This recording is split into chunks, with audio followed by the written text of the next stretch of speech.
দারিদ্র, ক্ষুধা আর পারিবারিক কলহের কারণে ঘর ছেড়ে পথে নামা লাখো শিশুর দিন কাটে চরম ঝুঁকিতে। নেই খাবার, নেই মাথার উপর ছাদ, এমনকি নেই কোনো আইনি পরিচয়ও।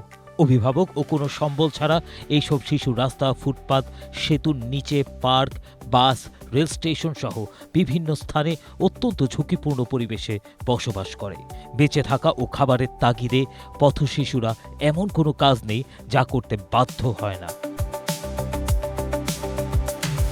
তবে এবার মানবেতর জীবন কাটানো এই পথশিশুদের পরম যত্নে আগলে নিতে বড় উদ্যোগ নিয়েছে সরকার।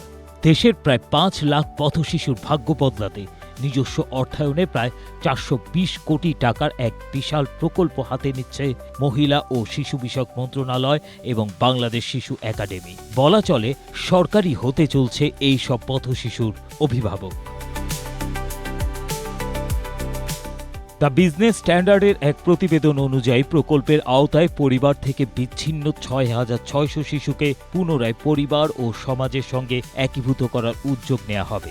আশ্রয় ব্যবস্থা এবং শিক্ষার আওতায় আনা হবে। শেল্টার হোমে থাকা আগ্রহী শিশুদের বাজারের চাহিদাভিত্তিক কারিগরি প্রশিক্ষণ দিয়ে কর্মসংস্থানের উপযোগী করে গড়ে তোলা হবে। উদ্যোক্তা হবার সম্ভাবনা রয়েছে এমন শিশুদের এককালীন আর্থিক অনুদান বা সমমূল্যের প্রশিক্ষণ সরঞ্জাম দেয়া হবে।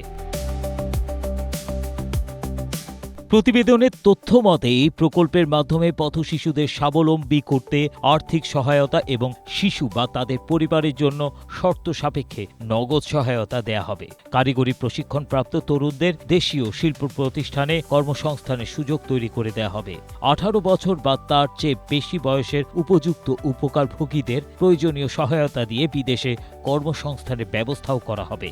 প্রকল্পের আওতায় দেশের বিভিন্ন এলাকায় ১৯টি আশ্রয় কেন্দ্র, ৩টি ট্রানজিট হোম এবং ১৫০টি উন্মুক্ত পথশিশুর স্কুল স্থাপন এবং পরিচালনা করা হবে। এসব প্রতিষ্ঠানের মাধ্যমে পথশিশু ও ঝুঁকিতে থাকা শিশুদের নিরাপদ আবাসন, শিক্ষা এবং প্রয়োজনীয় সেবা নিশ্চিত করা হবে।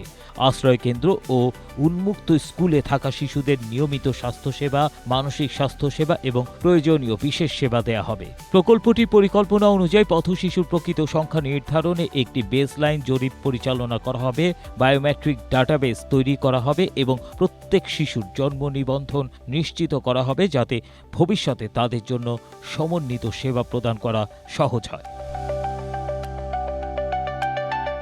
পরিবার থেকে বিচ্ছিন্ন শিশুদের পুনরায় পরিবার ও সমাজে ফিরিয়ে আনতে একটি পৃথক নীতিমালা ও গাইডলাইন প্রণয়ন করা হবে। পাশাপাশি বিত্তবান ব্যক্তি, ব্যবসায়িক প্রতিষ্ঠান ও সামাজিক সংগঠনকে সম্পৃক্ত করে শিশু পুনর্বাসন কার্যক্রম জোরদার করা হবে। সরকারি প্রণোদনার মাধ্যমে পালক পরিবার নির্বাচিত করে নির্দিষ্ট সংখ্যক শিশুর পরিবার ভিত্তিক পুনর্বাসনের ব্যবস্থাও রাখা হয়েছে এই পরিকল্পনায়। আর পুরো ব্যবস্থার মাধ্যমে এই সব শিশুদের অভিভাবক হয়ে থাকবে সরকার। ABM Asaduzzaman, Asia post.